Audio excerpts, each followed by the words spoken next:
Habakkuk 2 tables Bible స్టడీలో ఇది 66వ presentation. ఈరోజు మన అంశము ద హిడెన్ హిస్టరీ పార్ట్ 1, మరుగై ఉన్న చరిత్ర మొదటి భాగము. ప్రార్థన చేసుకుని వాక్యాన్ని ప్రారంభించుకుందాం. సర్వశక్తి కలిగిన పరలోకపు తండ్రి, మీ అపారమైన ప్రేమ చేత కృప చేత మమ్మలను దీవించి మమ్మల్ని మీ మహిమ కొరకు నడిపిస్తున్నారు. ఈ సమయంలో మీ వాక్యాన్ని నేను బోధిస్తూ ఉండగా పరిశుద్ధాత్మని మీరు నాకు అనుగ్రహించండి.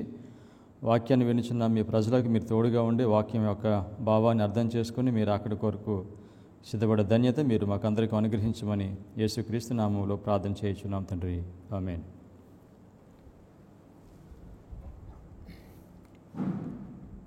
పరిశుద్ధ గ్రంథంలో ప్రాముఖ్యమైన వాక్యాల్లో అతి ప్రాముఖ్యమైన వాక్యము దానియేలు గ్రంథము 11వ అధ్యాయము 40వ వాక్యము. ఈ వాక్యంలో చాలా సత్యం ఉంది, ప్రవచనము, చరిత్ర దీనిలో ఉన్నాయి. ఈ వాక్యము అంతకుముందు చాలాసార్లు మనం చదువుకున్నాము. మరొకసారి ఈ వాక్యాన్ని మనం చదువుదాం. దానియేలు 11:40. అంత్యకాలం మందు దక్షిణ దేశపు రాజు అతనితో యుద్ధము చేయును, మరియు ఉత్తర దేశపు రాజు రథములను గుర్రపు రౌతులను అనేకమైన ఓడలను సమకూర్చుకొని తుఫాను వలె అతని మీద పడి దేశముల మీదుగా ప్రవాహం వలె వెళ్ళును. ఈ వాక్యములో మనము 2 అంత్యకాల ప్రారంభములను మనము చూడొచ్చు. దానియేలు గ్రంథంలో ఉన్న ప్రవచనాలు దేవుడు దానియేలుకి ఇచ్చిన తర్వాత ఆ గ్రంథాన్ని ముద్రించమని చెప్పాడు. అంత్యకాలంలో జీవించే ప్రజలకు ఈ గ్రంథంలో ఉన్న ప్రవచనాలు ఇవ్వబడ్డాయి కనుక అంత్యకాలంలో ఈ గ్రంథం ఇవ్వబడుతుందని ఆ గ్రంథాన్ని ముద్రించమని చెప్పాడు. దానియేలు 12వ అధ్యాయము 4వ వాక్యము, దానియేలు 12:9 ఈ 2 వాక్యాలు మనం చదువుదాం. దానియేలు 12:4. దానియేలు, నీవు ఈ మాటలను మరుగు చేసి అంత్యకాలం వరకు ఈ గ్రంథమును ముద్రింపుము. చాలామంది నలుదిశలా సంచరించినందున తెలివి అధికమగును అని నాతో మాట్లాడు గబ్రియేలను అతడు చెప్పాను. 9వ వాక్యం. అతడు ఈ సంగతులు అంత్యకాలం వరకు మరుగ్గా ఉండినట్లు ముద్రింపబడినవి గనుక దానియేలు నీవు ఊరకుండమని చెప్పాను. దానియేలు గ్రంథంలో ఉన్న ప్రవచనములు అంత్యకాలమునకు ఇవ్వబడ్డాయి, అంత్యకాలంలో ఇవి విప్పబడతాయి. దానియేలు గ్రంథము ఎప్పుడు విప్పబడింది? దానియేలు గ్రంథము 3 సార్లు విప్పబడుతుంది. దానియేలు గ్రంథం విప్పబడిన ప్రతిసారి కూడా దానికి ముందు డార్క్ పీరియడ్ ఉంటుంది, సంఘము చీకట్లో ఉంటుంది. మొదటిగా దానియేలు గ్రంథాన్ని 1798వ సంవత్సరంలో విప్పటము జరిగింది. దానికి ముందు 1260 సంవత్సరాల చీకటి కాలము ఉంది క్రైస్తవ సంఘమునకు. 1260 సంవత్సరాల కాలము ఇది 25-20లో ఇది 2వ భాగము. అనగా 1798వ సంవత్సరంలో దానియేలు గ్రంథం విప్పబడినప్పుడు అక్కడ 25-20 ప్రవచనము ముగిసింది. 1798లో 1260 సంవత్సరాల ప్రవచనము, 1290 సంవత్సరాల ప్రవచనము ముగిసింది. కనుక 1798వ సంవత్సరంలో దానియేలు గ్రంథం విప్పబడినప్పుడు 25-20 ప్రవచనము ముగిసింది. తరువాత దానియేలు గ్రంథము రెండవసారి 1989వ సంవత్సరంలో విప్పబడింది. అంటే 1863 సంవత్సరం నుండి 1989వ సంవత్సరంకు 126 సంవత్సరాల కాలం ఉంది. ఈ 120 సంవత్సరాల కాలము దేవుని ప్రజలు చీకట్లో ఉన్నారు. ఇది అడ్వెంటిస్ట్ వారు. ఈ 126 సంవత్సరాలు, ఈ 126 సంవత్సరాలు 25-20కి ఇది సూచనగా ఉంది. తర్వాత మూడోసారి ఈ దానియేలు గ్రంథము విప్పబడింది. అది 20-23 సంవత్సరంలో ఈ దానియేలు గ్రంథము మూడవసారి విప్పబడింది. ఈ విప్పబడినప్పుడు దేవుని ప్రజలు మరలా 3.5 సంవత్సరాలు వారు ఆ చీకట్లో ఉన్నారు. అంటే అసత్యంలో లేరు, కానీ వారు నిరాశ కలిగి వారు చీకట్లో ఉన్నారు. అయితే ఈ 3.5 సంవత్సరాలు 25-20కి ఇది సూచనగా ఉంది. సింబాలిక్గా 25-20కి 3.5 సంవత్సరాల సూచనగా ఉంది. అదేవిధంగా 126 సంవత్సరాలు కూడా 25-20కి సింబాలిక్గా అది ఉన్నది. దానియేలు 5:24 వాక్యము. కావున ఆయన ఎదుట నుండి ఈ అరచెయ్యి వచ్చి ఈ వ్రాతను వ్రాసెను. వ్రాసిన శాసనం ఏమనగా మెనే మెనే టెకెల్ ఉఫార్సిన్. మెనే మెనే టెకెల్ ఉఫార్సిన్ అనే ఈ మాటలకు మనము న్యూమరిక్ వాల్యూ ఇచ్చినప్పుడు, దీనికి లెక్క కట్టినప్పుడు చిన్నముల్లో లెక్కిస్తే దీన్ని ఇంగ్లీష్లో గ్యారా అంటారు. 25 వస్తుంది. తులములతో లెక్కిస్తే 126 వస్తుంది. అంటే 126 అది 25-20కి అది సూచనగా ఉంది. అదేవిధంగా 3.5 సంవత్సరాలు కూడా 25-20కి సూచనగా ఉంది, సింబాలిక్గా. అది కూడా మనం చూద్దాము. ప్రకటన 11:9 వాక్యము. మరియు ప్రజలకును వంశములకును ఆయా భాషలు మాట్లాడే వారికి జనములకును సంబంధించిన వారు 3 దినములన్నర వారి శవములను చూచుచు వారి శవములను సమాధిలో పెట్టనీయరు అని చెప్పారు. అంటే ఈ 3.5 దినములు 3.5 సంవత్సరములకు సూచనగా ఉంది. ప్రవచనంలో దినం అంటే సంవత్సరము. అయితే దేని గురించి తెలియజేస్తుందంటే ఇది ఫ్రెంచ్ రెవల్యూషన్ 1793 సంవత్సరము నుండి 98వ సంవత్సరం వరకు మనం చూస్తే ఫ్రెంచ్ రెవల్యూషన్ ఈ కాలంలో ఫ్రెంచ్లో పరిశుద్ధ గ్రంథాన్ని నిషేధించారు. దేవుని సంఘాలను వారు మూత వేశారు. బాప్తీసాలు, రిలీజియస్ కార్యక్రమాలు ఏమీ కూడా జరగలేదు. ఈ విధంగా 3.5 సంవత్సరాలు ఫ్రెంచ్ రెవల్యూషన్ కాలంలో పరిశుద్ధ గ్రంథాన్ని వారు నిషేధించారు. దానియేలు గ్రంథము విప్పబడినప్పుడు ప్రతిసారి కూడా దానికి 25-20 ప్రవచనము దానికి కనెక్ట్ అయి ఉంటుంది. 1798వ సంవత్సరంలో 25-20 ప్రవచనము ముగించబడిన తరువాత మరలా ఆ 25-20 ప్రవచనం గురించి బోధించడానికి దేవుడు విలియం మిల్లర్ని లేపాడు. దానియేలు గ్రంథం విప్పబడిన ప్రతిసారి కూడా అంత్యకాలమునకు సంబంధించిన సంభవాలు, అనగా కృపకాలం యొక్క ముగింపుకు నడిపించే సంభవాలు దేవుడు ఆయన ప్రజలకు తెలియచేస్తాడు. 1798వ సంవత్సరంలో దానియేలు గ్రంథము మొదటిసారిగా విప్పబడినప్పుడు కృపకాలం ముగింపునకు సంబంధించిన సంభవాలను దేవుడు ఆయన ప్రజలకు తెలియచేశాడు. Great controversy page 310. Great controversy page 310. It was needful that men should be awakened to their danger, that they should be aroused to prepare for the solemn events connected with the close of probation. So కనుక ఒకటి మనం గమనించాలి, దానియేలు గ్రంథం విప్పబడిన ప్రతిసారి కూడా దానికి 25-20 ప్రవచనం కనెక్ట్ అయి ఉంటుంది. అంత మాత్రమే కాకుండా కృపకాల ముగింపుకు నడిపించే సన్నివేశములను దేవుడు తెలియచేస్తాడు. 1842లో అమెరికాలో ఉన్న ప్రొటెస్టెంట్ వారికి కృపకాలము ముగిసింది. 1844వ సంవత్సరంలో మిల్లర్ రైట్స్కి కృపకాలం ముగిసింది, అనగా బుద్ధులేని కన్యకులకు వారికి కృపకాలము ముగిసింది. యేసుక్రీస్తు వారు ఆయన ఈ లోకంలో జీవించినప్పుడు నేను చనిపోతానని మళ్ళా లెగుస్తానని ఆయన శిష్యులకు ఆయన తెలియచేశాడు. ఈ మాటలను వారు జ్ఞాపకం పెట్టుకుని ఉంటే కనుక యేసుక్రీస్తు వారు చనిపోయినప్పుడు వారు నిరాశ పడేవారు కాదు, యేసుక్రీస్తు వారిని విడిచి వెళ్ళేవారు కాదు. అయితే అటువంటి శ్రమకాలం వచ్చినప్పుడు వారు యేసుక్రీస్తు వారిని విడిచిపెట్టి వారు వెళ్ళిపోయారు. యేసుక్రీస్తు వారు చెప్పిన మాటలు వారు నమ్మలేదు. వారు జ్ఞాపకంగా పెట్టుకోవాల్సిన వాటిని వారి హృదయంలో నుండి అవి పోయినాయి. Great controversy page 595. Before his crucifixion, the Savior explained to his disciples that he was to be put to death and to arise again from their tomb. And angels were present to impress his words on minds and hearts. The words which they needed to remember were banished from their minds. వారు జ్ఞాపకం పెట్టుకోవాల్సిన మాటలు వారి మనసులో నుంచి వెళ్ళిపోయినాయి. And when the time of trial came, it found them unprepared. యేసుక్రీస్తు వారు చెప్పిన ముందు జరగబోయే మాటలు చెప్పారు. అవి నమ్మి ఉంటే కనుక యేసుక్రీస్తు వారిని సిలువేసే సమయం వచ్చినప్పుడు వారు సిద్ధంగా ఉండేవారు. ఆ మాట నమ్మలేదు కనుక వారు సిద్ధపడలేదు. Statement continues. The death of Jesus has fully destroyed their hopes, as if he had not forewarned them. So, in the prophecies, the future is opened before us as plainly as it was opened to the disciples by the words of Christ. యేసుక్రీస్తు వారు ఏ విధంగా అయితే భవిష్యత్తులో జరగబోయే సంగతులను దేవుడు యేసుక్రీస్తు వారికి తెలియచేశారో, అదే విధంగా మనకి ప్రవచనాల ద్వారా భవిష్యత్తులో జరగబోయే సంగతులను మనకి వాక్యం ప్రవచనాల ద్వారా దేవుడు మనకు తెలియచేస్తున్నాడు.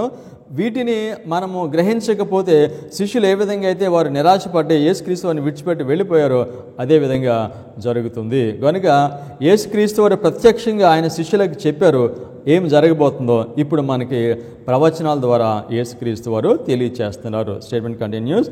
The events connected with the close of probation and the work of preparation for the time of trouble are clearly presented, but multitude have no more understanding of these important truths than if they had never been revealed. Satan watches to catch away every impression that would make them wise unto salvation, and the time of trouble will find them unready. ఈ విధంగా కృపకాలము ముగింపునకు నడిపించే సంభవాలను దేవుడు తెలియచేసినప్పుడు అవి ఎప్పుడు తెలియజేయబడినట్లుగా మనుషులకు ఉంది. ఎందుకనగా మనుషులు వాటిని అంగీకరించలేదు, వాటిని గ్రహించలేదు. కనుక భవిష్యత్తులో జరగబోయే ఆ సంభవాల గురించి మాట్లాడుతూ మిసెస్ వైట్ ఏమన్నారంటే ఇంపార్టెంట్ ట్రూత్స్ అని చెప్పారు, ప్రాముఖ్యమైన సత్యములు అని చెప్పారు. ప్రాముఖ్యమైన సత్యములు అని అంటే ప్రవచనంలో భవిష్యత్తులో జరగబోయే అనగా కృపకాలం యొక్క ముగింపుకు నడిపించే సంభవాలను సన్నివేశములను మిసెస్ వైట్ ఏమన్నారంటే ప్రాముఖ్యమైన సత్యములు అని చెప్పారు.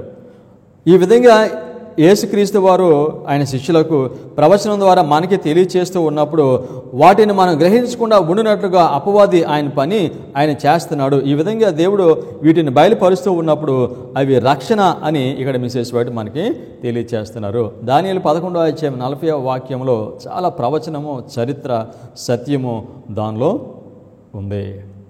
దానియేలు గ్రంథము 3 సార్లు విప్పబడింది. 1798, 1989, 2023. ఈ విధంగా ఈ దానియేలు గ్రంథం విప్పబడినప్పుడు కృపకాలము ముగింపునకు నడిపించే సన్నివేశాలను దేవుడు ఆయన ప్రజలకు తెలియచేస్తాడు. అవి సత్యము, వాటిని గ్రహించడము రక్షణ అని మిసెస్ వైట్ చెప్పారు. దానియేలు ప్రకటన గ్రంథాల యొక్క ముఖ్య ఉద్దేశం ఏమిటంటే అంత్యకాలంలో జీవించే దేవుని ప్రజలకు ఈ 2 గ్రంథాలు మార్గదర్శకంగా ఉంటాయి. దానియేలు 11వ అధ్యాయము 40వ వాక్యములో ఉన్న చరిత్ర మనము చూస్తున్నాము.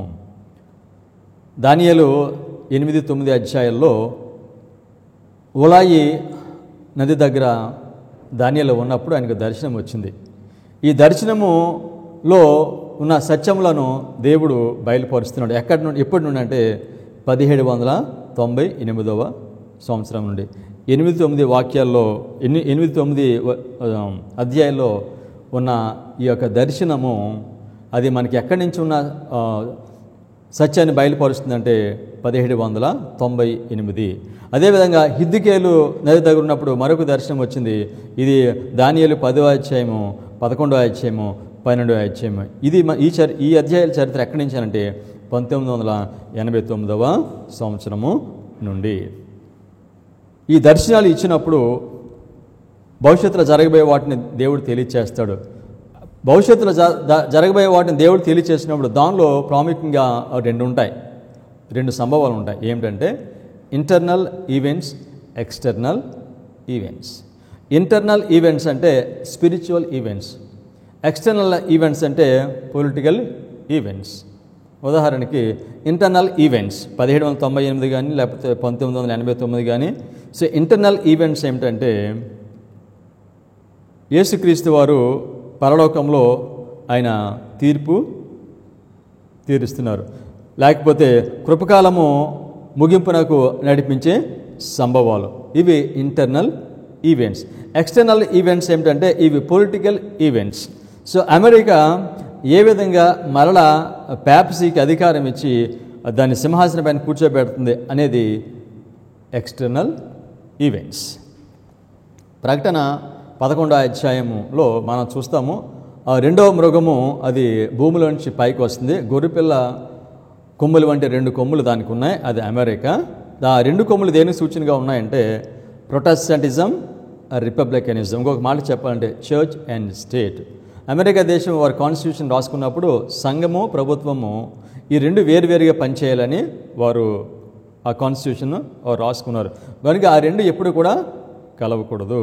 అయితే ప్రొటెస్టెంటిజం, రిపబ్లికనిజం సంఘము పడిపోతుంది, అదేవిధంగా ప్రభుత్వము కూడా అది పతనం అవుతుంది. ఈ రెండు కొమ్ములు సంఘమునకు ప్రభుత్వమునకు సూచనగా ఉన్నాయి. ఈ రెండు కూడా పతనం అవుతాయి. వీటి యొక్క పతనం ఎప్పుడు ప్రారంభమైంది అని అంటే 1842 సంవత్సరంలో ప్రొటెస్టెంటిజం పతనం ప్రారంభమైంది. ఎందుకనగా 1842 సంవత్సరంలో వారు రెండవ దూత వర్తమానాన్ని తృణీకరించి వారు ద్వారాలు మూశారు. అదేవిధంగా స్టేట్ ప్రభుత్వము దీని యొక్క పతనము, దీని రిపబ్లికనిజం అంటారు. దీని యొక్క పతనం ఎప్పుడు ప్రారంభమైందంటే 1989 సంవత్సరంలో సోవియట్ యూనియన్ని ప్యాప్సీ గెలవటం కొరకు అమెరికా సహాయం చేస్తుంది. అప్పుడు దీని యొక్క పతనము ప్రారంభము అయింది. దానియేలు 11వ అధ్యాయము 40వ వచనంలో ఉన్న చరిత్ర అది ఎక్కడి నుండి ఎక్కడి వరకు ఉందంటే 1798 నుండి ఆదివారం చట్టం వచ్చేంత వరకు చరిత్ర దీనిలో ఉంది. ప్రవచనాలలో మొదటి రాజ్యము బబులోను రాజ్యము. బబులోను రాజ్యము 70 సంవత్సరాల పరిపాలన చేస్తుంది. ఈ 70 సంవత్సరాల పరిపాలన చేసిన తరువాత అది పతనం అవుతుంది. అదేవిధంగా ఈ ప్రవచనాల్లో 6వ రాజ్యము అమెరికా దేశము. అమెరికా దేశం కూడా 70 సంవత్సరాలు, అయితే ఇది సింబాలిక్ 70 years, 70 సంవత్సరాల పరిపాలన చేస్తుంది. అదేవిధంగా ప్యాపసీకి 1798 సంవత్సరంలో చావు దెబ్బ తగులుతుంది. ఈ చావు దెబ్బ కూడా 70 సంవత్సరాలు సింబాలిక్గా ఈ చావు దెబ్బ దీనికి ఉంటుంది. యెషయా 23వ అధ్యాయము 15 నుండి 17 వరకు. ఒక రాజు ఏలుబడిలో జరిగినట్లు తూరు ఆ దినమున 70 సంవత్సరములు మరువబడును. ఒక రాజు అంటే అమెరికా. ఒక రాజు ఏలుబడిలో జరిగినట్లు తూరు ఆ దినమున 70 సంవత్సరములు మరవబడును. తూరు అనగా ప్యాపసీ, రోమన్ క్యాథలిక్ ప్యాపసీ. 70 సంవత్సరాలు అది మరవబడుతుంది. దీనికి చావు దెబ్బ ఎప్పుడు తగిలింది? 1798 సంవత్సరంలో. మరలా దీనికి అధికారం ఎప్పుడు వస్తుందో ఈ వాక్యంలో చెప్తున్నాడు. 70 సంవత్సరములైన తరువాత వేషల కీర్తనలో ఉన్నట్లు జరుగును. ఏమనగా, మరువబడిన వేష సితార తీసుకుని పట్టణంలో తిరుగులాడము, నీవు జ్ఞాపకమునకు వచ్చినట్లు ఇంపుగా వాయించుము, అనేక కీర్తనలు పాడము. 70 సంవత్సరముల అంతమున యెహోవా తూరును దర్శించును. అది వేశ్య జీతమునకు మరలా భూమి మీద ఉన్న సమస్త లోక రాజ్యములతో వ్యభిచారము చేయును. మరలా ఈ తూరికి అధికారం ఎప్పుడు వస్తుందని చెప్పాడు ఈ వాక్యంలో, 17వ వాక్యంలో. 70 సంవత్సరములు అంతమున యెహోవా తూరును దర్శించును. అనగా 70 సంవత్సరాల కాలం అయిపోయిన తరువాత మరలా చావు దెబ్బ మానిపోతుంది. అమెరికా ప్యాపసీ మరలా అధికారంలోనికి వస్తుంది. 1798 సంవత్సరం చావు దెబ్బ తగిలితే దీని చావు దెబ్బ ఎప్పుడు మానిపోతుందంటే అమెరికా దేశంలో ఆదివారం చట్టం వచ్చినప్పుడు, అమెరికా దాని అధికారాన్ని ప్యాపసీకి ఇచ్చినప్పుడు అప్పుడు దీని చావు దెబ్బ మానిపోతుంది. అంటే ప్రవచనంలో మొదటి రాజ్యం బబులోను 70 సంవత్సరాలు పరిపాలన చేసింది. ఇది దేనికి సూచనగా ఉందంటే అమెరికా దేశంలో సూచనగా ఉంది. ఇది కూడా 70 సంవత్సరాలు, సింబాలిక్ 70 years ఇది కూడా పరిపాలన చేస్తుంది. ఆదివారం చట్టం వచ్చినప్పుడు దాని అధికారాన్ని ప్యాపసీకి ఇస్తుంది. 70 సంవత్సరాల కాలము ప్యాపసీ చావు దెబ్బ తగిలి అది ఉంటుంది. దానియేలు 11వ అధ్యాయము 40వ వాక్యము. నెబుకద్నెజరు బెల్షస్సరు కాలాన్ని చూపిస్తుంది. నెబుకద్నెజరు అడ్వెంటిజం యొక్క ప్రారంభాన్ని చూపిస్తుంది. బెల్షస్సరు అడ్వెంటిజం యొక్క ముగింపును అది తెలియచేస్తుంది. ఆ నెబుకద్నెజరు బుద్ధి కలిగిన కన్యకుల సూచిగా ఉన్నాడు. బెల్షస్సరు బుద్ధి లేని కన్యకులకు సూచనగా ఉన్నాడు. దానియేలు 11వ అధ్యాయము 40వ వచనం యొక్క చరిత్ర ఎక్కడి నుంచి ఎక్కడి వరకు ఉందనంటే 1798 నుండి ఆదివారము చట్టము వచ్చేంత వరకు. ఈ మధ్యకాలంలో 3 దూతల వర్తమానము 2 సార్లు బోధించబడుతుంది. విలియం మిల్లర్ టైంలో 3 దూతల వర్తమానం వచ్చింది. అదేవిధంగా మరలా ఈ లోకం యొక్క అంతంలో మరొకసారి ఈ 3 దూతల వర్తమానము బోధించబడుతుంది. అయితే ఈ లోకం యొక్క చివరిలో ఎవరు బోధిస్తారు అనగా 144,000 మంది బోధిస్తారు. మిల్లర్ రైట్స్ వారి 3 దూతల వర్తమానం బోధించినప్పుడు వారు తీర్పు ప్రారంభమవుతుందని వారు బోధించారు. కానీ 144,000 మంది తీర్పు ముగిస్తుందని వర్తమానాన్ని వారు ఇస్తారు. దానియేలు 11వ అధ్యాయము 40వ వాక్యంలో దేవుని ప్రజలు అడ్వెంటిస్ట్ వారి యొక్క చరిత్ర దానిలో ఉంది. దానియేలు 11వ అధ్యాయము 41వ వాక్యంలో ఇతర సంఘాలు సంబంధించిన వర్తమానం దీనిలో ఉంది. అంటే అదర్ షీప్, నా గొర్రెలు కానివి ఉన్నాయని చెప్పాడు. అది 11:41 వాక్యం తెలియజేస్తుంది. ఆ వాక్యం చదువుదాం. దానియేలు 11:41. అతడు ఆనంద దేశమును ప్రవేశించడం వలన అనేకులు కూలుదురు, కానీ ఏదేమీయులను మోయాబీయులను అమ్మోనీయులలో ముఖ్యులు అతని చేతుల నుండి తప్పించకూడదు. ఆదివారం చట్టం వచ్చినప్పుడు వీళ్ళు పెద్ద కేక వర్తమానం బోధించబడుతుంది. ఇతర సంఘంలో ఉన్న వాళ్ళ వర్తమానం విని వారు ప్యాప్సీ చేతిలో ఉండి వారు తప్పించుకుంటారు. సో అనగా 11:40 వాక్యంలో అడ్వెంటిస్ట్ వారి చరిత్ర ఉంది. 41 వాక్యంలో ఈ లోకం యొక్క చరిత్ర దానిలో ఉంటుంది. తర్వాత 40 వాక్యంలో ఉన్న దాగి ఉన్న మరుగుబడి ఉన్న చరిత్ర ఇంకా ఏమిటంటే అమెరికా చరిత్ర అంతా, అడ్వెంటిజం యొక్క చరిత్ర అంతా కూడా 40 వాక్యంలో ఉంది. దాని యొక్క ప్రారంభము, దాని యొక్క ముగింపు అమెరికా దేశం. అదేవిధంగా అడ్వెంటిజం యొక్క ప్రారంభం, దాని యొక్క చివరి దశ కూడా దానియేలు 11:40 వాక్యంలో ఉంది. అమెరికా ఎప్పుడైతే అది పడిపోతుందో, అది దేవుని ప్రజలు కూడా ఆదివారం చట్టం వచ్చినప్పుడు ఎవరైతే వర్తమానం నమ్మలేదో వారు పడిపోతారు. దానియేలు 11:40 వాక్యంలో మనం ఇంకా ఏం చూస్తామనంటే, మిల్లరైట్స్ వారు ఫిలదెల్ఫియా సంఘమునకు సంబంధించిన వారు. అయితే వీళ్ళు లౌదిక సంఘం యొక్క స్థితిలోనికి వీరు వెళ్తారు. ఏ విధంగా ఫిలదెల్ఫియా సంఘమునకు ఎటువంటి హెచ్చరిక లేదండి. అది పరిశుద్ధమైన సంఘంగా దేవుడు దాన్ని గుర్తిస్తున్నాడు. అయితే దేవుడు అటువంటి ఎన్నుకున్నప్పుడు వారు ఈ స్థితిలో ఉన్నారు, కానీ తరువాత వారు లౌదిక సంఘం యొక్క స్థితిలోనికి వెళ్ళిపోతారు. ఈ చరిత్ర మనము 40వ వాక్యంలో దీనిని మనము చూస్తాము. 1856 సంవత్సరంలో దేవుడు 25:20 మీద అధిక వెలుగును ఇచ్చాడు. ఈ వెలుగు ఇచ్చినప్పుడు వాళ్ళ అఫీషియల్ చర్చ్ పబ్లికేషన్లో దీన్ని ప్రింట్ చేయడం ప్రారంభించారు, కానీ తర్వాత దాన్ని ఆపేశారు. ఎందుకనగా ఈ యొక్క వెలుగును సంఘము తీసుకోలేదు. ఈ వెలుగు ఈ దేవుడు ఎవరికి ఇచ్చాడు? హైరమ్ ఎడిసన్కి 1856 సంవత్సరంలో 25:20 మీద వెలుగు ఇచ్చాడు. మొట్టమొదటికి 25:20 కనుక్కున్నది ఎవరు? William Miller. ఆయన ఏమని చెప్పాడు? అది క్రీస్తు పూర్వము 723లో ప్రారంభమవుతుంది, క్రీస్తు పూర్వం 677లో ప్రారంభమవుతుంది, 1844లో ముగుస్తుందని చెప్పాడు.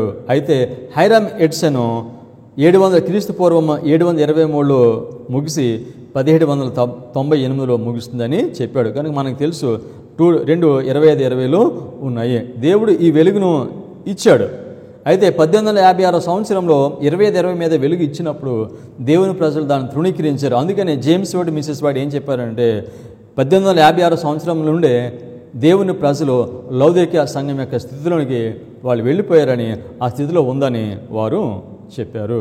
1886 సంవత్సరంలో వచ్చిన వర్తమానమును తృణీకరించారు. ఖచ్చితంగా 7 సంవత్సరాల తరువాత ఏం చేశారంటే ఈ సంఘమును లీగల్గా ఎస్టాబ్లిష్ చేశారు. నార్త్కి సౌత్కి అమెరికాలో యుద్ధం జరుగుతుంది కనుక యూత్ వారు ఆ యుద్ధానికి వెళ్లకుండా ఉండినట్లుగా వీళ్ళు లీగల్గా చర్చ్ని ఎస్టాబ్లిష్ చేస్తారు. ఈ విధంగా చర్చ్ని లీగల్గా ఎస్టాబ్లిష్ చేయకూడదు, అది ఒక మూవ్మెంట్గానే అది వెళ్ళాలి.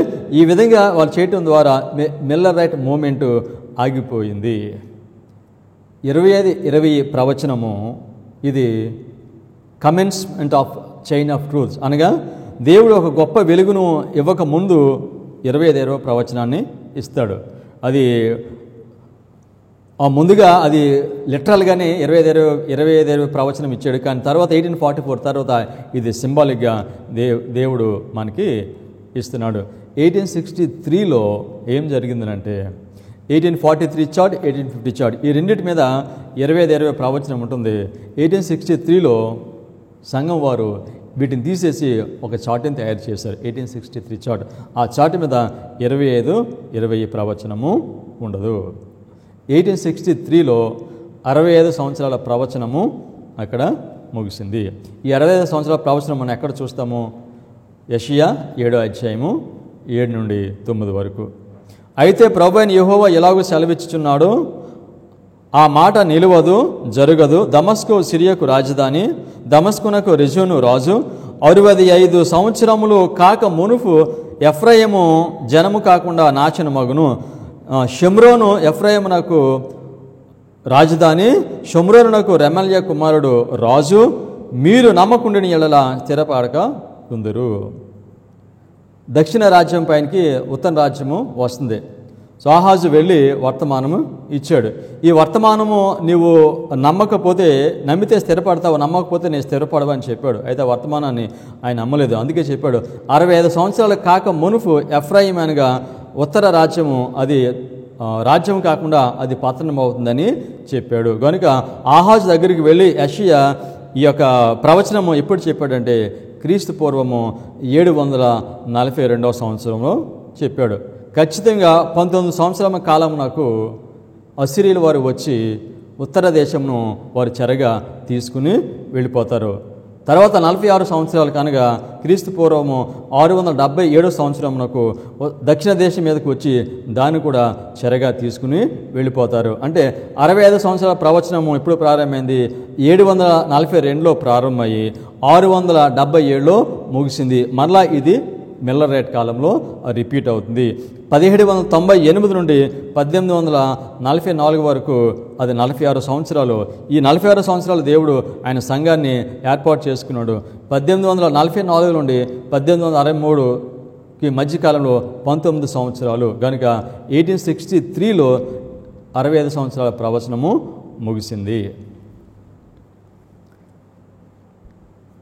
యెషయా ఈ హెచ్చరిక వర్తమానము ఆయన బోధించినప్పుడు దానిలో ప్రాముఖ్యమైన అంశం ఏమిటంటే, మీరు ఈ మాట నమ్మకపోతే మీరు జనముగా ఉండరు, అనగా మిమ్మల్ని వేరే దేశములకు బానిసలుగా తీసుకుని పోబడతారు, మీరు చెదరగొట్టబడతారని చెప్పారు. అదేవిధంగా 1863లో కూడా ప్రాముఖ్యమైన అంశం ఏమిటంటే, first Republican president Abraham Lincoln ఆయన బానిసత్వమును నిర్మూలన చేయడానికి ఆయన తీర్మానం చేశాడు. దాని యొక్క పనిని ఆయన ప్రారంభించాడు. 742లో కూడా మీరు మాట వినకపోతే బానిసలకే వెళ్ళిపోతారు, చెదరగొట్టబడతారు వేరే దేశాల్లోనికి. అదేవిధంగా 1863లో కూడా బానిసత్వం నిర్మూలన చేయడానికి first Republican president Abraham Lincoln ఆయన ప్రారంభించాడు. ఈ విధంగా ఈ యొక్క బానిసత్వమును నిర్మూలన చేయడానికి అబ్రహాం లింకన్ ఒక లాను ఉపయోగించుకున్నాడు. ఆ లాని ఏమని పిలుస్తారంటే మార్షల్ లా. మార్షల్ లా అంటే మిలిటరీ గవర్నమెంట్. ఒక దేశంలో ఉన్న పరిస్థితులను అది కంట్రోల్ చేయలేనప్పుడు వారు మార్షల్ లాను ఉపయోగించుకుంటారు, మిలిటరీ గవర్నమెంట్ ఉపయోగించుకుంటారు. మిలిటరీ గవర్నమెంట్ వచ్చినప్పుడు వాళ్ళు ఏం చేస్తారనంటే సాధారణమైన చట్టాలను వారు తీసేసి వారి ఇష్టం వచ్చినట్లుగా దానిని చేస్తారు. ఈ విధంగా 1863లో అబ్రహాం లింకన్ మార్షల్ లాని తీసుకున్నాడు. అదేవిధంగా Republican last president Donald Trump కూడా ఇప్పుడు అమెరికా దేశంలో పరిస్థితిని చూస్తే వారు కంట్రోల్ చేయలేరు. దాన్ని కంట్రోల్ చేయాలంటే ఖచ్చితంగా మరలా వాళ్ళు మార్షల్ లాను తీసుకోవాలి. మార్షల్ లాను వారు తీసుకున్నప్పుడు సాధారణమైన చట్టాలను వారు అబాలిష్ తీసేస్తారు, వాళ్ళకు అనుకూలంగా దాన్ని నడిపిస్తారు. ఈ అమెరికా రాజ్యాంగం రాసుకున్నప్పుడు సంఘము ప్రభుత్వం వేరువేరుగా ఉండాలంటారు, కానీ ఈ మార్షల్ లా వచ్చినప్పుడు ఈ మిలిటరీ గవర్నమెంటు ఈ రెండింటినీ కలపటము జరుగుతుంది. సో కనుక last Republican president Donald Trump మరలా ఖచ్చితంగా ఆయన మార్షల్ లాను తీసుకుంటాడు. ఆయన మార్షల్ లాను తీసుకున్నాడంటే కనుక ఆదివారం చట్టం రావడానికి చాలా సమీపంలో ఉన్నామని మనము గ్రహించాలి. యెషయా ఆహాజ్ దగ్గరికి వెళ్ళి ఆయన హెచ్చరిక చేస్తాడు. హెచ్చరిక చేసినప్పుడు ఆయన ఆ నిజమైన ఆ గ్లోరియస్ ల్యాండ్ ఆనంద దేశంలో నిలబడతాడు. యెరూషలేము నిలబడి ఈ మాట చెప్తాడు. కానీ అబ్రహాం లింకన్ ఆ స్పిరిచువల్ గ్లోరియస్ ల్యాండ్లో నిలబడతాడు. అమెరికా నిలబడి ఈ మాట ఆయన చెప్పాడు. కనుక 1863లో 65 సంవత్సరాల ప్రవచనము అక్కడ ముగిసింది. 1856 సంవత్సరంలో హైరమ్ ఎడిసన్కి దేవుడు 7 టైమ్స్ 7 కాలంలో 25 ప్రవచనం పైన అధిక వెలుగు ఇచ్చాడు. అయితే వారు దాన్ని తృణీకరించి వారు 1863 చార్ట్ చేశారు. 25 ప్రవచనాన్ని వారు తీశారు. యెరికో కూలిపోవటం గురించి దేవుని ప్రజలు ఇశ్రాయేలీయులు 40 సంవత్సరాలు వారు అరణ్యంలో ఉన్న తర్వాత యెహోషువ నాయకత్వంలో నడిపిస్తారు. వీళ్ళు యెరికో పట్టణం స్వాధీనం చేసుకుంటారు. దేవుడు వారికి ఏమని చెప్పాడంటే, మీరు వెళ్ళండి, యెరికో చుట్టూ మీరు 7 సార్లు మీరు తిరగండి, 7వ సారి 7 సార్లు మీరు తిరగమని చెప్పాడు. అంటే అక్కడ మనము యెరికో కూలిపోవటంలో మనము 2:25 మనం చూస్తాము. కనుక ముందుగా 7 సార్లు చుట్టూ తిరుగుతారు, అది ఒక 25 సూచన. 7వ రోజు 7 సార్లు తిరుగుతారు, అది 2:25 అది సూచనగా ఉంది. సో ఈ విధంగా యెరికోను వాళ్ళు కూలగొట్టారు. అయితే ఒక ప్రవచనం ఏమిటంటే యెరికోను ఇంకెవ్వరూ కూడా ఎప్పుడు కూడా కట్టకూడదు, కడితే ఏం జరుగుద్దో చెప్పాడు. యెహోషువ 6:26 ఆ కాలమున యెహోషువ జనుల చేత శబదము చేయించి వారికి ఇలాగ ఆజ్ఞాపించును, ఎవడు యెరికో పట్టణమును కట్టించబూనుకొనునో వాడు యెహోవా దృష్టికి శాపగ్రస్తుడగును. వాడు దాని పునాది వేయగా వాని జ్యేష్ఠ కుమారుడు చచ్చును. దాని తలుపులను నిలువ నెత్తగా వాని కనిష్ట కుమారుడు చచ్చును. యెరికో పట్టణం కూల్చబడింది, ఇక దాన్ని ఎవరు కూడా కట్టకూడదు. ఎవరైనా కట్టడానికి ప్రయత్నం చేస్తే కనిష్ట కుమారుడు చనిపోతాడని చెప్పాడు. పునాది వేసినప్పుడు దాని యొక్క తలుపులు నిలబెట్టినప్పుడు దాని యొక్క కనిష్ట కుమారుడు, జ్యేష్ఠ కుమారుడు చనిపోతాడు. పునాది వేసినప్పుడు తలుపులు నిలబెట్టినప్పుడు కనిష్ట కుమారుడు చనిపోతాడని ఈ ప్రవచనము యెహోషువ ఇది చెప్పాడు, ఈ విధంగా జరుగుద్దని. ఇది ఈ విధంగా జరిగిందండి. యెరికో పట్టణం కట్టకూడదంటే కట్టడానికి ప్రయత్నం చేశారు, కట్టారు. మొదటి రాజులు 16:34 మొదటి రాజులు 16:34 అతని దినములలో బెతీయులుడైన హియేలు యెరికో పట్టణమును కట్టించెను. అతడు దాని పునాది వేయగా అబీరాము అను అతని జ్యేష్ఠ పుత్రుడు చనిపోయెను. దాని గౌనెల నెత్తగా సెగూబు అను అతని కనిష్ట పుత్రుడు చనిపోయెను. ఇది నూను కుమారుడైన యెహోషువ ద్వారా యెహోవా సెలవిచ్చిన మాట చొప్పున సంభవించెను. యెహోషువ ద్వారా యెహోవా సెలవిచ్చిన మాట చొప్పున సంభవించెను. యెరికో పట్టణం కూల్చబడింది, దీన్ని ఎవరు కట్టకూడదని చెప్పారు. అయితే అడ్వెంటిస్టు వారు యెరికో పట్టణాన్ని కట్టడానికి ప్రయత్నం చేశారు. వాళ్ళు 1860వ సంవత్సరంలో మిల్లరైట్ మూమెంటు, ఇది ఒక మూమెంట్గా వెళ్ళాలి, ఆర్గనైజ్డ్ ఎస్టాబ్లిష్ చర్చ్గా, లీగల్ చర్చ్గా ఇది నడవకూడదు. అయితే 1860వ సంవత్సరంలో సెవెంత్ అడ్వెంటిస్ట్ అనే ఆ పేరును వీళ్ళు పెట్టుకున్నారు. ఈ విధంగా పెట్టినప్పుడు ఎలన్ వైట్ చిన్న కుమారుడు 3 నెలల వయసు ఉన్నప్పుడు డిసెంబర్ 14, 1860వ సంవత్సరంలో 3 నెలల వయసులో తన యొక్క చిన్న కుమారుడు జాన్ హర్బర్ట్ అయిన అబ్బాయి చనిపోయాడు. ఎందుచేత యెరికో పట్టణాన్ని కట్టకూడదని చెప్పాడు, కడితే ఏం జరుగుద్దో చెప్తున్నాడు. తర్వాత మే 1863 సంవత్సరంలో చర్చిని లీగల్గా ఎస్టాబ్లిష్ చేశారు. ఇది చేసినప్పుడు తన యొక్క పెద్ద కుమారుడు హెన్రీ నికల్స్ డిసెంబర్ 8, 1863 సంవత్సరంలో చనిపోయాడు. ఆయన ఎలా చనిపోయాడనంటే 1863 సంవత్సరం చార్ట్స్ తయారు చేసే మెటీరియల్ ఉన్నాయి. ఆ మెటీరియల్ ఆ చార్ట్స్ మీద ఆయన పడుకున్నాడు, నిమోనియా వచ్చి చనిపోయాడు. అంటే దేవుడు చెప్పాడు యెరికో పట్టణాన్ని కట్టొద్దు, కడితే ఏం జరుగుద్దో చెప్పాడు. ఒక కుమారుణ్ణి పోగొట్టుకోవటం అన్నది అది ఒక శాపమే అవుతుంది. చాలామంది అంటారు అటువంటి సంఘం దేవుని సంఘం అంటారు, అది వాస్తవమే, దేవుని సంఘమే. అయితే దేవుడు ఈ సంఘాన్ని దేవుని చిత్తానుసారంగా కాకుండా మనుషుల యొక్క చిత్తానుసారంగా నడిపిస్తున్నాడు. ఎందుకనంటే సౌలు కూడా రాజుని కావాలని వారు కోరారు. అయితే సౌలు అవసరం లేదు, వాళ్ళకి దేవుడే వారు నడిపిస్తాడు. కానీ సౌలు రాజు కావాలని అడిగినప్పుడు సౌలుని ఇచ్చాడు. అయితే సౌలుని ఇచ్చిన తర్వాత దేవుడు వారి ఇష్టానుసారంగా, వారి చిత్తానుసారంగా నడిపించాడు. ఒకవేళ వాళ్ళు రాజుని అడిగి ఉండకపోతే కనుక దేవుడు ఆయన చిత్తానుసారంగా నడిపించి ఉండేవారు. అదేవిధంగా 1863లో వీళ్ళ చర్చిని లీగల్గా ఎస్టాబ్లిష్ చేసిన తర్వాత దేవుడు ఆయన ప్రజల ఈ చిత్తానుసారంగా నడిపిస్తున్నాడు, లేకపోతే దేవుడు ఆయన చిత్తానుసారంగా నడిపించి ఉండేవాడు. సో దానియేలు గ్రంథము 3 సార్లు అది విప్పబడింది. 1798 సంవత్సరంలో ఒకసారి, అప్పుడు 25 ప్రవచనము అక్కడ ముగిసింది. ఆ ప్రవచనము ముగించబడగానే దేవుడు ఒక సేవకుని ఎన్నుకున్నాడు, విలియం మిల్లర్. ఆయనకి లేవికాని 26వ అధ్యాయం నుండి దానియేలు ప్రకటన గ్రంథంలో నుండి 25 ప్రవచనాన్ని బయలుపరిచాడు, ఆయన బోధించాడు. తర్వాత 1844 సంవత్సరంలో రెండవ 25 ముగిసింది. అది ముగిసిన తర్వాత హైరమ్ ఎడిసన్ని దేవుడు లేపి ఆయన 20 మీద అధిక వెలుగును ఆయన ఇచ్చాడు. అదేవిధంగా 126 సంవత్సరాల కాలము 1989లో ముగిసింది. 126 సంవత్సరాలు అంటే అది 25-20కి అది సూచనగా ఉందని మనం నేర్చుకున్నాము. సో కనుక 1863 నుండి 1989కి 126 years అది అయిపోయిన తర్వాత అక్కడ 25-20 ముగిసింది. సింబాలిక్ 25-20 ముగిసింది. దాని తర్వాత మళ్ళీ దేవుడు లేపాడు 25-20 గురించి బోధించడానికి అమెరికా దేశంలో. 25-20 ప్రవచనము అది దేవుడు వెలుగు ఇవ్వక మునుపు, అది ప్రారంభంలో అది ఇస్తాడు. దాన్ని అంగీకరించిన వారికి దేవుడు అధిక వెలుగు ఇస్తాడు. 25-20 ప్రవచనము అది యేసుక్రీస్తు ఉన్నది.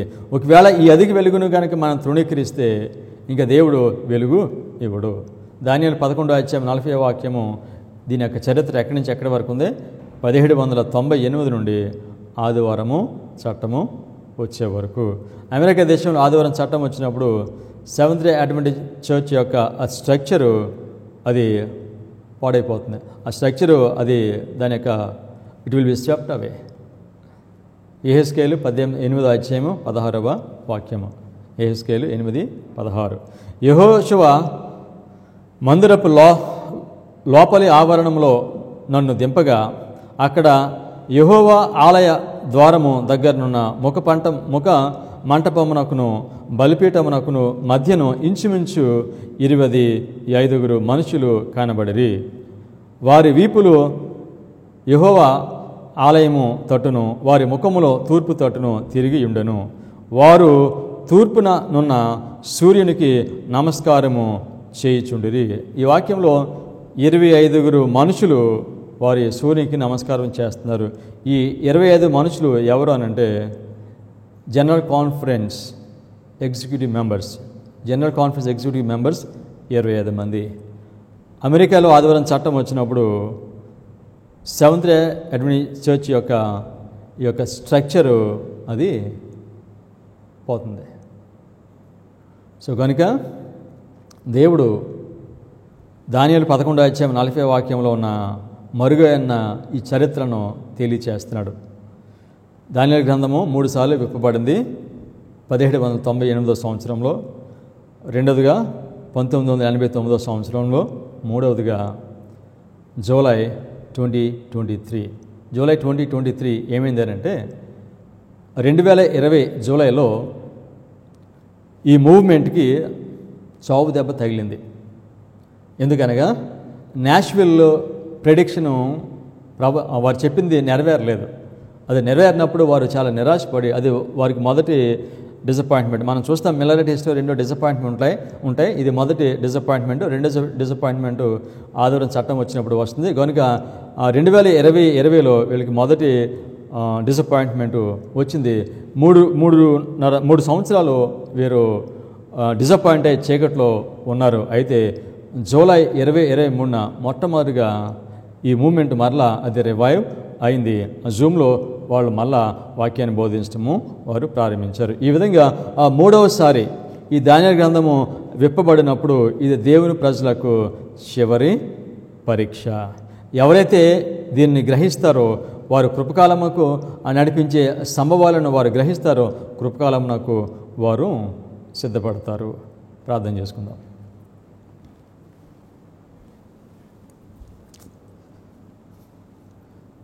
కృప కలిగిన మా పరలోకపు తండ్రి, అపారమైన ప్రేమ చేత కృప చేత దానియేలు గ్రంథంలో ఉన్న ప్రవచనాలను మీరు మాకు బయలుపరుస్తున్నారు. దానియేలు గ్రంథము విప్పబడిన ప్రతిసారి కూడా దానికి 25 ప్రవచనము దానికి కనెక్ట్ అయి ఉంది తండ్రి. మీరు 25 ప్రవచనం ద్వారా అధిక వెలుగుని మీరు ఇస్తారు. దాన్ని తృణీకరిస్తే మీరు వెలుగు ఇవ్వరు తండ్రి. మీరు 3 సందర్భాల్లో కూడా ఈ చరిత్రలో మేము మీరు మాకు చూపించారు. ఈ గ్రంథం విప్పబడిన ప్రతిసారి కూడా 25 ప్రవచనము అది ఉనికిలో ఉందని మీరు మాకు బయలుపరిచారు. ప్రేమ కలిగిన తండ్రి, మమ్మలను మీ మహిమ కొరకు నడిపించుకోండి. మా ఆధ్యాత్మిక జీవితం మాకు కావాల్సిన దేవుళ్ళు మీరు అనుగ్రహించండి. మీ పరిశుద్ధాత్మ ద్వారా మేము వర్తమానం అనేక మందికి బోధించినట్లుగా బలమైన సాధనగా మీరు మమ్మల్ని వాడుకోనమని, ఈ వాక్యాన్ని విన్న ప్రతి ఒక్కరికి పరిశుద్ధాత్మను అనుగ్రహించి మీరు అక్కడి కొరకు సిద్ధపరచుకోనమని యేసుక్రీస్తు నామములో ప్రార్థన చేయుచున్నాం తండ్రి. ఆమేన్.